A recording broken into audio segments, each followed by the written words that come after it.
सही।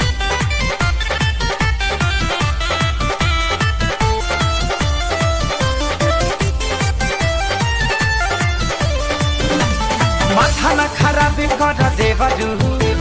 हके भमा जाके कर देवरू जाना हाँ माथा न खराब कर देवरू हके भमा जाके कर देवरू जनी छुआ तू जमाना दाते लगी है सजाना जब देखी है कुर्ती खोली के लमुआ लिख के रखला बादाहिनी सहाय चोली के लमुआ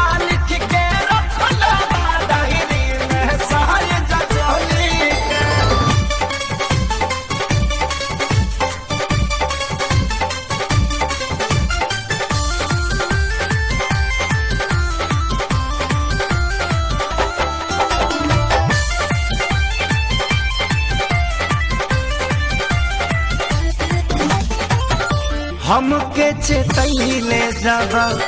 जाए लगल घर से हंसी मजाक जानी करी हो देवर से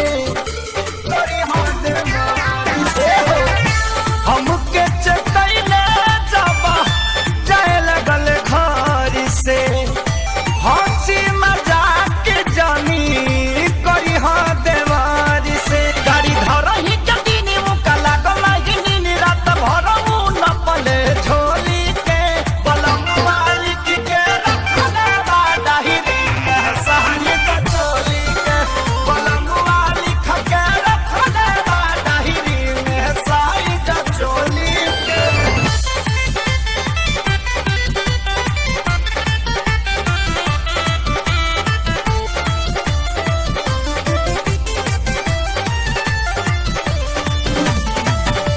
सोनू सुधाकर बतिया